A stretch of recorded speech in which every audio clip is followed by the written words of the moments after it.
Assalamualaikum warahmatullahi wabarakatuh. Halo semua, perkenalkan kami dari kelompok 2 kelas 5 AH1 ingin mempresentasikan tentang tugas komunikasi bisnis yang berjudul hubungan dan pola komunikasi.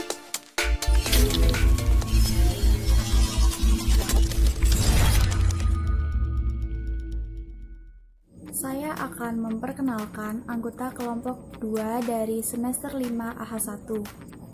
Yang pertama ada Budiatul Alia, yang kedua David Duristianto, yang ketiga saya Della Faramawati, yang keempat Dian Nugraheni, yang kelima Ehud Herotama, dan yang keenam ada Feby Ayu Susanto. Hubungan komunikasi itu apa sih? Hubungan komunikasi adalah suatu hubungan yang terjalin di masyarakat yang saling bekerja sama sehingga mencapai tujuan tertentu. Nah, dengan komunikasi, maka masyarakat dapat menjalankan fungsinya dengan baik sehingga tujuan yang telah ditetapkan dapat tercapai. Hubungan komunikasi yang baik antar manajer dengan karyawan, karyawan dengan karyawan akan membantu pencapaian suatu tujuan yang telah ditetapkan pada perusahaan tersebut. Peran manajerial menurut Mansberg. Peran manajer dibagi menjadi 3 bagian, yaitu yang pertama, peran antar pribadi. Peran antar pribadi yaitu sebagai tokoh figur, pemimpin, dan penghubung. Yang kedua yaitu peran informasional. Peran informasional yaitu sebagai monitoring, penyebar informasi, dan juru bicara. Yang ketiga yaitu peran keputusan. Peran keputusan sendiri yaitu sebagai wirausaha, pemecah masalah, pengalokasian sumber daya, dan negosiasi. B. Pola komunikasi. Nah, pola komunikasi itu apa sih? Jadi, pola komunikasi dapat diartikan sebagai hubungan dua orang atau lebih dalam proses pengiriman dan penerimaan cara yang tepat sehingga pesan yang dimaksud dapat dipahami. Macam-macam pola komunikasi. Pola komunikasi dibagi menjadi 2. Yang pertama, pola komunikasi primer, dan yang kedua, pola komunikasi sekunder. Pola komunikasi primer yaitu proses penyampaian oleh komunikator kepada komunikan dengan menggunakan suatu simbol sebagai media atau saluran. Kemudian, pola komunikasi sekunder.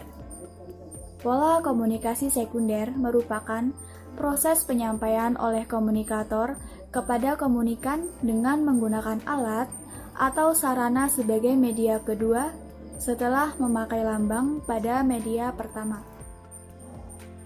Oke, materi yang ketiga adalah tingkat atau lingkup pola komunikasi. Di sini lingkup pola komunikasi dibagi menjadi 3, yaitu lingkup masyarakat, lingkup kelompok tertentu, dan lingkup individu. Yang pertama adalah tingkat masyarakat. Di sini terpaparkan bahwa tingkat masyarakat yaitu berpola dalam bentuk fungsi. Jadi komunikasi dalam lingkup masyarakat ini memiliki suatu fungsi tertentu, entah itu fungsi negatif maupun positif. Tentunya yang kita harapkan adalah fungsi negatif dalam berkomunikasi tersebut. Selanjutnya adalah kategori ujaran, sikap, serta konsepsi tentang bahasa dan penutur. Jadi pola komunikasi yang terdapat pada lingkup masyarakat di sini adalah suatu komunikan meluapkan apa ide atau perasaan atau suatu gagasan-gagasan yang dimilikinya guna keperluan bersama dalam masyarakat tersebut dengan tujuan dan fungsi tertentu. Selanjutnya adalah dalam tingkat kelompok. Tingkat kelompok hampir sama dengan tingkat lingkup masyarakat, tetapi lingkupnya memang lebih sempit dibandingkan dengan masyarakat, tetapi lebih besar daripada individu. Contoh yang dapat diambil dalam pengelompokan tertentu adalah jenis kelamin, usia, status sosial, dan jabatan. Sebagai contoh, dalam kasus jabatan, seorang guru dengan seorang yang memiliki profesi sebagai sales atau bagian marketing tentunya memiliki pola atau cara berkomunikasi yang berbeda. Pengacara dengan petani pasti memiliki cara yang berbeda. Dan itulah yang dapat dikelompokkan dalam di satu tahap di bawah masyarakat. Selanjutnya yang ketiga adalah lingkup individu atau pada tingkat individu. Di sini merupakan lingkup yang paling sempit dibandingkan kedua lingkup sebelumnya.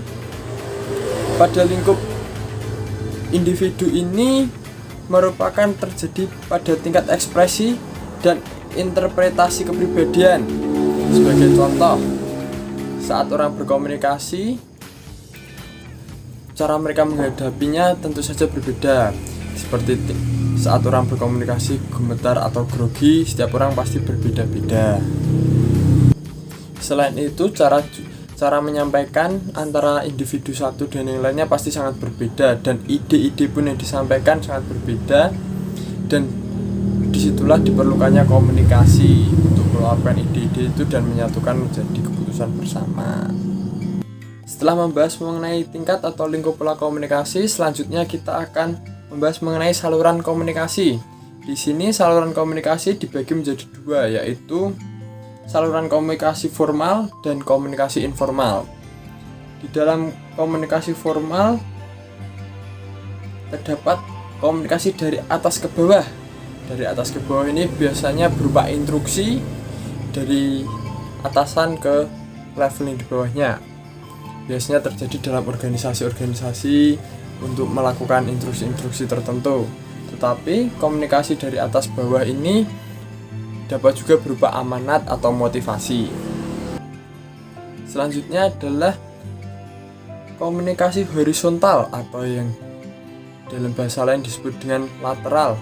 Komunikasi ini dipakai pada posisi sejajar antar divisi organisasi. Contohnya dalam divisi konsumsi atau divisi produksi. Dalam suatu divisi itu terjadi komunikasi antara individu-individu dalamnya, itu disebut dengan horizontal. Yang ketiga yaitu komunikasi diagonal. Komunikasi ini merupakan komunikasi formal yang beda dari komunikasi horizontal maupun dari atas ke bawah. Komunikasi ini dilakukan antar divisi, sehingga dapat dikatakan komunikasi diagonal ini merupakan komunikasi lintas kelompok atau lintas organisasi.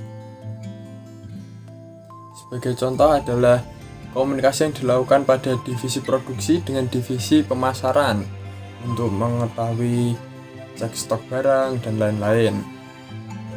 Dalam pelaksanaannya, komunikasi formal ini dilakukan dengan memiliki aturan yang harus tetap dilaksanakan, dijaga, dan tidak boleh dilakukan dengan sembarangan.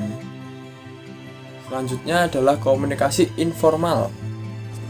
Di sini disebutkan bahwa komunikasi informal merupakan komunikasi yang cenderung lebih fleksibel, luwes, tidak ketat, dan menggunakan bahasa sehari-hari. Komunikasi informal juga sering disebut dengan desas-desus. Rasno pada tahun 1988 berpendapat bahwa komunikasi informal atau desas-desus ini dapat dipercaya tanpa adanya pembuktian resmi. Hal ini biasanya digunakan untuk mencairkan suasana atau untuk mengontrol pekerja-pekerja yang lain yang dilakukan oleh atasan tanpa menggunakan bahasa yang formal dan aturan. Ya, yang selanjutnya kita masuk pada bagian kelima, yakni mengenai cara dalam mengelola komunikasi. Di dalam hal ini, cara mengelola komunikasi dapat dilakukan dengan dua penanganan. Yang pertama adalah penanganan pesan-pesan rutin. Di sini dijelaskan seperti mengurangi jumlah pesan, instruksi jelas, mendelegasikan tanggung jawab, dan melatih tugas. Untuk yang kedua yakni terkait penanganan krisis komunikasi. Contohnya yakni seperti bersikap diam dan tidak mengatakan sesuatu, dan segera meluruskan apa yang sebenarnya terjadi. Ya, next kita masuk pada bagian ke-6, yakni terkait cara meningkatkan keterampilan komunikasi. Keterampilan komunikasi ini dapat ditingkatkan melalui 1.